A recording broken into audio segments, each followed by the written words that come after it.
Hello అందరికీ welcome back to స్నేహ బెజవాడ. ఈరోజు video వచ్చేసి రవ్వ లడ్డు. రవ్వ లడ్డు అనగానే ఎవరికి ఇష్టం లేదు చెప్పండి. ముందుగా ఒక కళాయి పెట్టుకుని ఆ కళాయిలో కొంచెం నెయ్యి వేసుకుని ఒక గ్లాసుడు బొంబాయి రవ్వ వేసుకున్న తర్వాత కలుపుతూ ఉండాలండి. కలిపిన తర్వాత అది కొంచెం కలర్ రాగానే ఒక అర గ్లాసుడు పంచదార వేసుకున్న తర్వాత మళ్ళీ కొంచెం కలుపుతూ ఉంటే దాని తర్వాత ఒక అర గ్లాసుడు కన్నా కొంచెం తక్కువ పాలు వేసుకోవాలండి.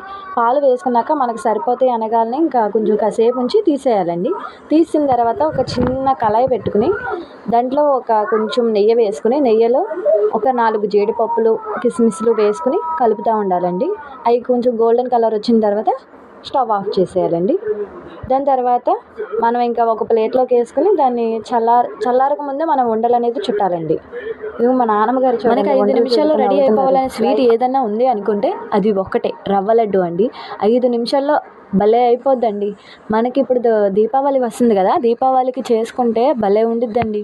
దాంతోపాటు కాంబినేషన్ గులాబ్ జామ్ అయితే అబ్బా చాలా బాగుండిద్దండి. అది కూడా నేను రెసిపీ చేసి పెడతాను, మా నాన్నమ్మ గారినే చేయమంటాను. చాలా బాగా చేసిద్దండి మా నాన్నమ్మగారు. ఇలాంటి మంచి మంచి వీడియోలు కావాలనుకుంటే ముందుగా మన ఛానల్ని సబ్స్క్రైబ్ చేసుకోండి.